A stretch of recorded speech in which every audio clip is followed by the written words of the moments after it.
Alright, y'all. So, what I know about meat. An episode from the wilderness years. Things were not going well. It was August, and my tree from the previous year's Christmas still lay in the heap of brown, dead pine needles in my dark, unused dining room. I was ashamed to take it out the trash, not wanting my neighbors to see how far I'd fallen, how utterly paralyzed I'd become by my years of excess. Eventually, my wife and I would make a heroic effort to dispose of the incriminating object, chopping it up like a dead body and stuffing it in plastic bags before lugging it at the dead of night, a few floors down, and leaving it near a known coke dealer's doorway. Let him take the rap, we figured. My unemployment was running out, and the responses to the resumes I'd sent out inevitably invited me to meet with such a transparently doomed bunch of chuckleheads that even I, the seasoned the seasoned carry-on feeder, couldn't stomach the prospect of working for them. There was a guy planning a Marla Maples restaurant. Marla would sing in the upstairs cocktail lounge, he confided, ensuring hordes of high-spending gourmets. The feng shui advisor was ridding a cosmic groove around the half-completed restaurant when I arrived for the interview. Boding poorly for the man's prospects, I deliberately tanked the interview. Another well-known New York restaurateur summoned me to a series of highly secret meetings to discuss the changeover of his current operation, an unbelievably loud, grotesque, television-themed monstrosity, into a fine French bistro. I took the job, sight unseen, on the strength of his reputation, a generous money offer, and the prospect of serving fine French food, which he knew quite a bit about. But one night in that place was more than I could take. Squealing children shoved up against the expediter as they lined up to buy lunchboxes, gummy bears, t-shirts, and bomber jackets from the merchandising concession. Waiters with microphones urged customers to name that TV show as the theme music from Green Acres and Petticoat Junction blared over Volkswagen-sized speakers. The food was what you might expect to find on Air Uganda tourist class, boiled in the bag veggie burgers, pre-cooked bacon slices, greasy meat patties that were pre-seared and left to marinate in grease in the steam cabinet. It was soul destroying. At the end of the night, I scrawled a quick note to the owner, something along the lines, I could never last even another 10 minutes in this shithole. I don't care if you or turning the joint into Lutechi. It's too horrible now. A couple of 70s survivors wanted me for a new seafood restaurant on the Upper East Side, but when I called my connection at a reputable fish wholesaler to tell him I was thinking of taking the job, he groaned out loud. Those guys are deadbeats of the month every fucking month. The other place is on COD, and I hear the paychecks are bouncing like Schwarzenegger's tits. I thanked him for the information and politely declined further discussions. I was utterly depressed. I lay in bed all day, immobilized by guilt, fear, shame, and regret. My ashtrays overflowing with butts. Unpaid bills stacked everywhere, dirty clothes heaped in the corners. At night, I lay awake with heart palpitations, terrors, bouts of self-loathing so powerful that divine, only the thought of diving through my sixth-floor window onto Riverside Drive gave me any comfort and allowed me to lull myself into a resigned sleep. Finally, I landed in an interview that sounded promising. It was a steakhouse on Park Avenue with a large business clientele. A respectable 24, um, yes, okay. Somebody can't park right here. It was a steakhouse on Park Avenue with a large business clientele, a respectable 24 from the Zagat Guide, and a well-thought-of outpost in the Hamptons. They served top-quality dry-aged steaks, manly portions of seafood, oversized martinis, and single malt scotches, and had the inevitable cigar room. As I cabbed downtown, I was confident that A, this place would not be an embarrassment to work at, and B, I could run a steakhouse kitchen standing on my head. In 15 years, I had learned everything there was to know about beef, pork, veal, about grilling, roasting. It was easy, the kind of simple, honest food I could put my mark on without working up too much of a sweat. The specials, for one, could be easily upgraded. Steakhouses were notoriously lax in their specials and seafood offerings. There was plenty about this place I could improve, I was sure of it. Typically, I arrived about a half hour early for the interview. Nervous and thirsty, I decided to take the edge off with a pint. I tend to overanalyze questions during the interview process to answer to um, answer too wise ass, and these were not qualities one seeks in a chef. So I figured a pint would dumb me down a little, relax me. I ducked into an inviting-looking working man's pub, Irish bartender, bowls of stale pretzels on the bar, Van Morrison on the jukebox. After a couple of sips, I felt perfectly at home with the daytime drinker crowd and the stale beer stink. I sipped and smoked, looked longingly at a plate of chicken wings a couple of stools down. I couldn't eat before the interview. I reminded myself I didn't want a big hunk of chicken in my teeth while a potential new boss grilled me about my less than brilliant career.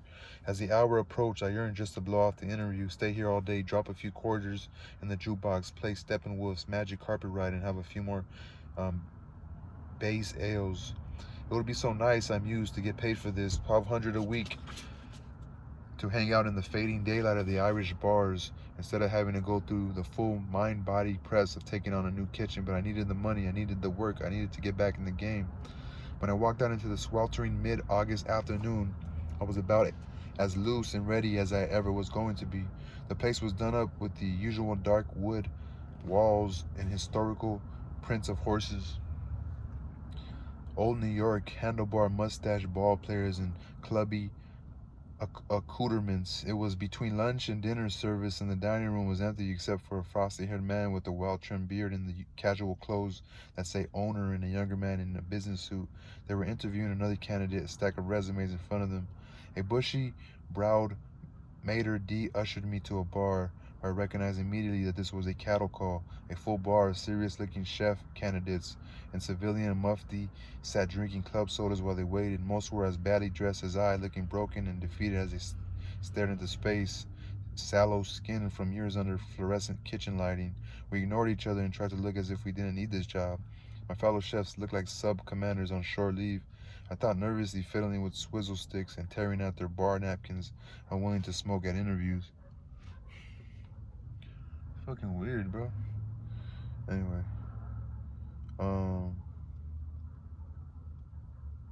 I gave my name to an indifferent bartender who assured me that the boss would be with me soon, and waited and waited and waited. It was quite a while, and I was pissed that an executive, if recently disgraced chef, was being made to wait like this, herded into a holding pen like a waiter.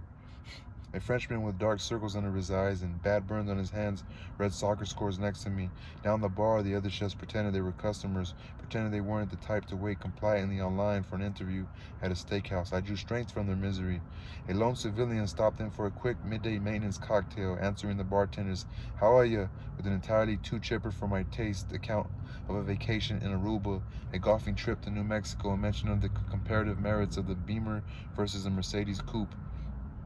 Then he answered his ringing cell phone with a dirty joke. I couldn't help eavesdropping, and then, in an awful epiphany, saw that all the other chefs were listening in too, wistful expressions on their faces as they perhaps imagined, like me, what it was like to take vacations, own a car, combine a little golf with business. I felt myself sinking into a dark funk. Finally, my name was called. I straightened my 10-year-old jacket, ran a hand through mousse, stiffened hair, and strode confidently to the interview table. Firm handshakes all around. I sat down looking at it as crisp and cool as an ex-junkie scale with a culinary degree could look.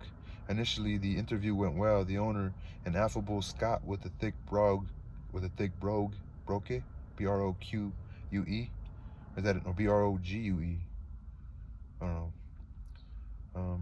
Handed my resume to his aide-de-camp, an American who immediately smiled with recognition at some of the places I worked. "So, Supper Club, how they doing now? You work for Marvin and Elliot?"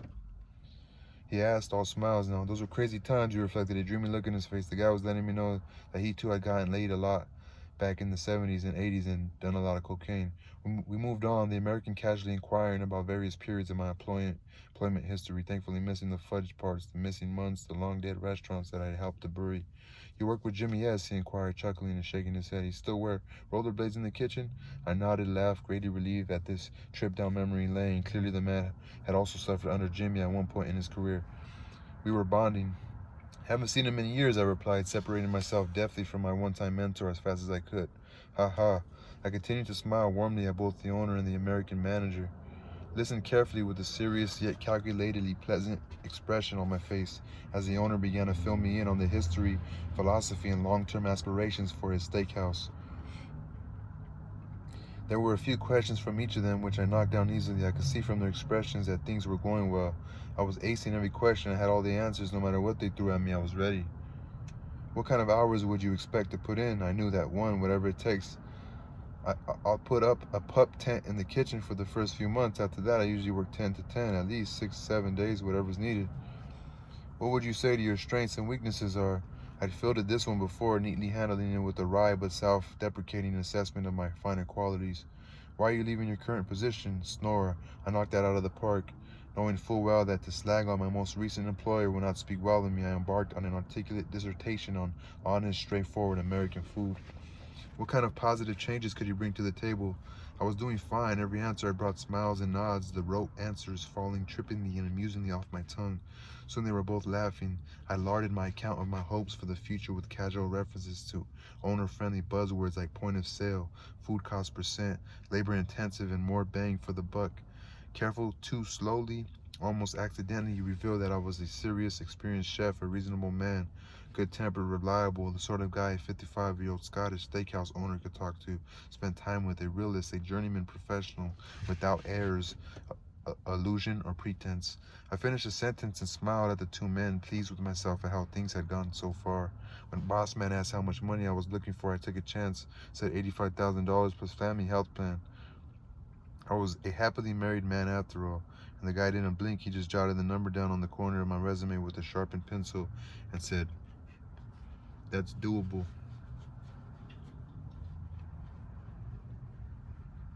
I kept the conversation moving more than anything else, trying to avoid the obvious that sure, goddamn right, I could do the job. I could train a schnauzer to knock out a few hundred broiled steaks a day, wrap a few spuds in foil, and make floury clam chowder for customers who smoke cigars while they ate.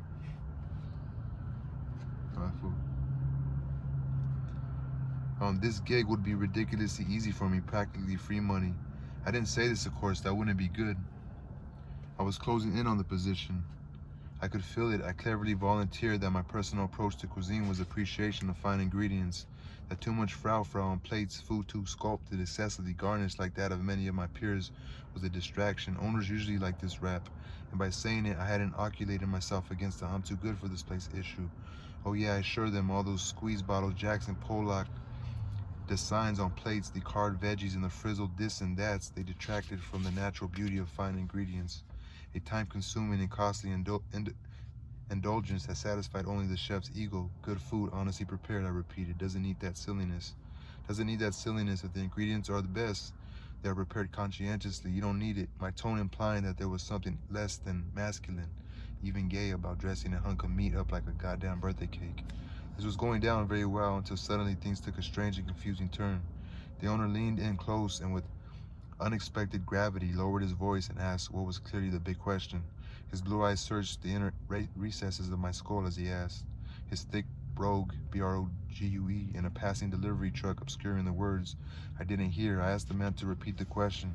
Suddenly thrown completely off by my game, I listened intently this time, feeling suddenly at a disadvantage, not wanting this guy to think I was hard of hearing, or worse, having trouble with the accent. "I'm sorry," I said. "What was that?" I asked, said the owner, slightly irritated. "What do you know about me?" This was a tough one. The man had seemed strictly business the whole time so far. What kind of an answer was he looking for? How did he expect his future chef to answer such a question? "What do you know about me?" Did he want his ass kissed? I wondered. Was he looking for something along the lines, "Oh yes, of course, I've heard about you. How can I not? Why, everybody schoolboy in America is aware of your heroic trip from Scotland and steerage, your resolute climb up the ladder, how you worked your way up from piss boy to magnet and created this fine steakhouse where the food is legendary good. Why, I've got your bio tattooed on my chest, as a matter of fact. You're an inspiration, I tell you, a childhood fucking role model." Was this what he was looking for? I thought not. It couldn't be that. I had to think fast. What could this guy want? Maybe it was just the seriousness of the enterprise he wanted to acknowledge. Something like, "Sure, I've heard of you. That you're a no-nonsense stand-up guy, a man who works his people hard, expects a lot from them. That you've been fucked over before by bullshit artist chefs early in your career, and you're unlikely to allow that to happen again. That you clawed your way to the top over the broken skulls and shattered limbs of your competitors." Was that what he wanted? Or I wondered truly, did he want to see if the applicants had any balls on him? Oh yeah, the right answer there might be everybody says you're a miserable, Machiavellian, cold-blooded rat bastard with a million enemies and balls the size of cassava melons, but I also hear you're fair. Maybe that was it. The fact was, though, I'd never heard of this guy before walking in the door. Not a thing. Sure, he got a 24 in Zagats, but that was about it. It was all I knew of the man to lie, to flatter now, when everything was going so well, it could be a fatal mistake.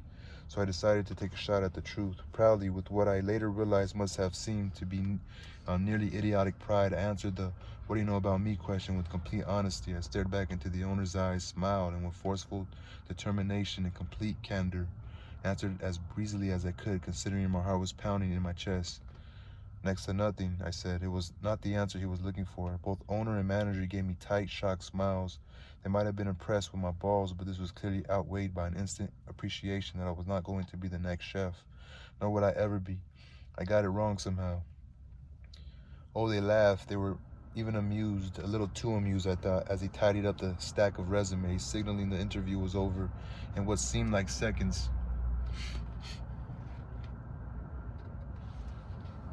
I was being politely, if quickly, escorted to the door, being handed the pro forma kiss-off of we have other candidates to interview before we make a decision.